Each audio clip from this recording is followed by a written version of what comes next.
ఓం నమో నారాయణాయ.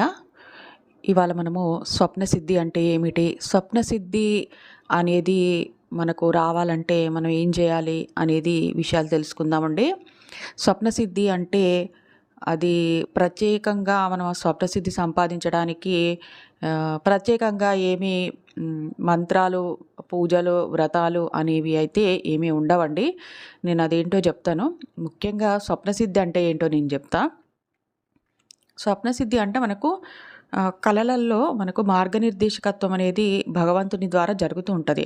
మనం ఏదైనా మంత్ర జపము, భగవన్నామస్మరణ నిరంతరంగా చేస్తూ ఉన్నమైతే అప్పుడు ఆహ్, హ్మ్, ఆ మంత్రానికి సంబంధించిన సిద్ధి దేవతలు మనకు మన చుట్టూ ఆరాలాగా ఏర్పడడం అనేది జరుగుతది. సిద్ధి దేవతలు మన పైన ప్రసన్నులు అయ్యి కరుణా కటాక్షాలు కురిపించడం అనేది జరుగుతది.